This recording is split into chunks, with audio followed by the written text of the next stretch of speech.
Oi, gente, tudo bem com vocês? Bom dia! Vamos dar início, então, à nossa aula de hoje. Nós vamos continuar vendo os assuntos de geografia. Pega sua apostila aí, página 44. Vai falar sobre o uso do solo e os deslizamentos de terra, né? Tá faltando a gente finalizar aí essas últimas páginas da apostila.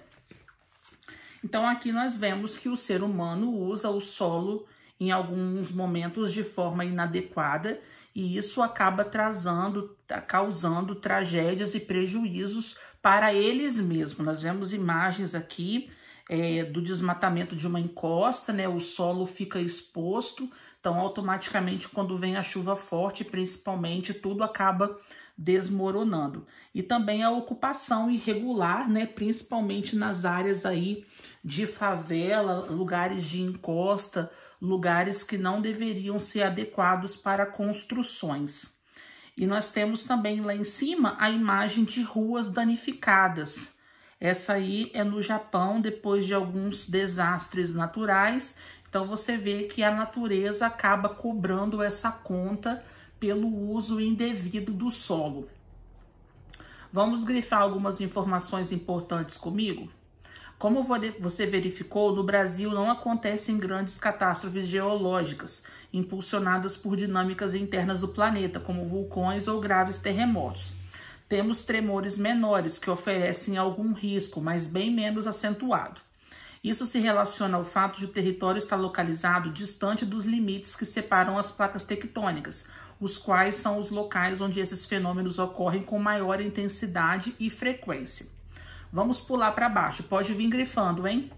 No entanto, nosso país não está livre de fenômenos catastróficos, que muitas vezes podem trazer diversos estragos e até mesmo tirar a vida de um grande número de pessoas.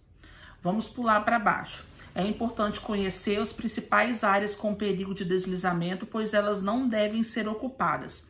Além disso, é necessário preservar suas características naturais como forma de impedir que o risco se torne de fato uma tragédia.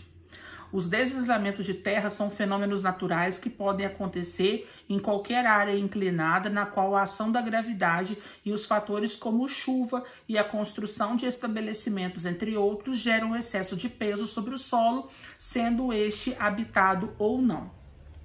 O que acontece então? Você pega uma encosta, por exemplo, coberta de vegetação.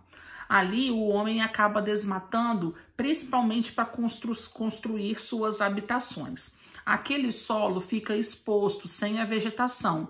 Qual é a importância da vegetação ser preservada? Quando vem a chuva, principalmente as chuvas mais fortes, de grande intensidade, essas raízes ajudam a absorver o excesso de água. Sem essas árvores ali, sem essas raízes que protegem o solo fica exposto. Então ele vai se encharcando, chega uma hora que ele não suporta mais e é aí que vem o desmoronamento. E infelizmente acaba carregando tudo que encontra pela frente. Muitas famílias morrem soterradas, casas são destruídas. Além dos bens materiais, muitas vidas também acabam se perdendo. A gente cansa de ver notícias como essa na televisão todos os dias, tá? Vamos para esses dois quadrados lá embaixo? Pode vir grifando comigo. Desmatamento. Como a vegetação funciona como uma espécie de barreira que impede que a água da chuva impacte diretamente sobre o solo, sua retirada o expõe e deixa suscetível a deslizamentos. Além disso, as raízes dos vegetais dão maior estabilidade ao solo, que eu expliquei para você agora há pouco. Vamos para o quadrado de baixo. Construções em áreas onde a declividade é elevada depende da lei municipal, pois para realizá-las é necessário a retirada da mata, o que torna o terreno menos estável. Apesar do rigor da lei, várias cidades apresentam casas e edifícios em terrenos irregulares em razão da declividade acentuada. Na página 45 tem um exercício, mas eu vou dar uma explicada nesse mapa para vocês, que ali vem trazendo os piores locais que correm o maior risco de deslizamento. Todas essas manchas aí que estão em marrom são locais que existe um grande risco de encostas e de deslizamentos de terra, tá? Depois as perguntas estão relacionadas com esse mapa. Virando a folha comigo, ele trouxe aqui pra gente no mais um, vou só grifar uns trechos mais importantes, as áreas de cast e a exploração descontrolada das águas subterrâneas. O uso desordenado das águas subterrâneas pode provocar problemas sérios, principalmente em áreas chamadas de cast. Cast é uma formação geológica na qual predominam rochas que são muito solúveis, isto é, que sofrem grande transformação com a presença da água. A água faz com que a rocha seja corroída pelo intemperismo químico. Pode ocorrer em rochas sedimentares, como o calcário, ou também em rochas metamórficas, como o mármore. Em áreas de topografia cárstica, é comum a formação de cavernas e rios subterrâneos em razão de a água construir caminhos no solo. Então, aqui nós estamos vendo algumas espécies de rocha que elas acabam se corroendo com a água. Então, acaba causando aí buracos na parte subterrânea. E chega um determinado momento em que o solo acaba arriando, né, desmoronando, como você vê essa cratera que foi criada aqui. Essa imagem aconteceu na Guatemala em 2010. Tem algumas perguntas aí na página 47 sobre isso. E nós vamos avançar mais um pouco, falar a respeito dos recursos minerais. Página 48. São aqueles destinados a servir de matéria-prima e cuja extração é viável técnica e economicamente. Dessa forma, o valor obtido com sua comercialização deve ser maior do que dos custos de mineração, gerando lucros. Então, aqui nós estamos vendo uma importante atividade que é praticada pelos seres humanos há milênios, que é a extração de minérios da natureza, né? E para a extração desses minerais, existe aí uma grande alteração na paisagem, porque para que a prática mineradora aconteça, é necessário haver desmatamento, erosão, utilização de produtos químicos que acabam poluindo os rios, o solo, as águas subterrâneas. Então, é uma atividade de grande lucratividade para o ser humano, mas que também provoca um grande impacto na natureza. Aí ele trouxe uma curiosidade para a gente. Você sabia que o mercúrio é o único mineral metálico encontrado na natureza em forma líquida? Ele pode ser usado na fabricação de produtos como pilhas e baterias. Também é usado ilegalmente em garimpos clandestinos para separar o ouro das suas impurezas, o que pode causar diversos problemas ambientais e também problemas de saúde. Aí está mostrando o mercúrio na sua forma líquida. Vamos continuar grifando comigo? A mineração é realizada em áreas denominadas jazidas, sendo consideradas uma das atividades humanas que mais causam impactos ambientais. Muitas vezes é necessário promover grandes escavações, retirando a cobertura vegetal e revolvendo camadas profundas da superfície. Vamos pular para baixo. Apesar do grande impacto ocasionado pela atividade mineradora, esta é fundamental para o desenvolvimento da sociedade. No Brasil, por exemplo, ela é realizada desde o período colonial. Aqui nós temos um quadrado roxo, saiba mais, pode fazer um xizão que nós não vamos ler. O quadrado roxo termina na página 49, pode fazer outro X lá.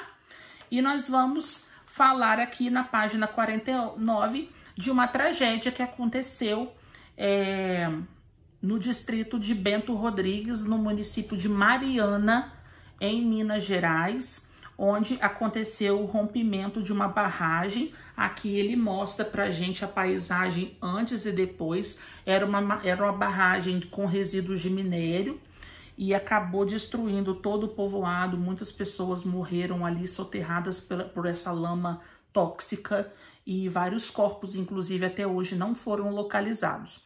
Vai falar um pouco sobre esse acontecimento aqui, que é uma tragédia na história do Brasil. Vamos lá. A tragédia que atingiu o vilarejo de Bento Rodrigues, em Mariana, Minas Gerais, espalhou-se por todo o percurso do Rio Doce, um dos maiores do estado, o qual atravessa também o Espírito Santo e deságua no Oceano Atlântico. Embora dezenas de outros municípios tenham sido afetados, prejudicando milhares de pessoas, nenhum lugar foi assolado de maneira tão intensa como Bento Rodrigues, onde 19 moradores faleceram em decorrência do evento. O vilarejo, que tinha uma população de cerca de 600 pessoas, foi destruído e os habitantes foram transferidos para outra área, onde tiveram que recomeçar suas vidas. A empresa, né, que foi responsável por esse acidente prometeu reembolsar a população, né, financeiramente, com todos os prejuízos causados, mas a gente tem que entender que não é só um prejuízo material, a gente tem que pensar que muitas vidas foram perdidas por causa desse acidente e também todo o impacto ambiental que esse acidente provocou. Essa lama tóxica acabou contaminando os rios, acabou fazendo com que muitos animais morressem, contaminando o solo também. É um tipo de prejuízo imensurável, não tem nem como calcular, tá bom? Página 50. A mineração é uma atividade muito importante na composição das riquezas do país. Então, para a gente finalizar aí, ele trouxe esses dois gráficos mostrando para a gente quais são os principais minérios que o Brasil exporta, quer dizer que ele vende para fora, para outros países, e os principais minérios que ele importa, ou seja, que ele compra de outros países. Queria que você pegasse o marca-texto aí e desse um destaque, pelo menos uns 3 de cada um, tá? Então, minérios que ele exporta: o ferro, o ouro, o nióbio, o cobre, o alumínio, manganês, qualquer um que você grifar tá ok.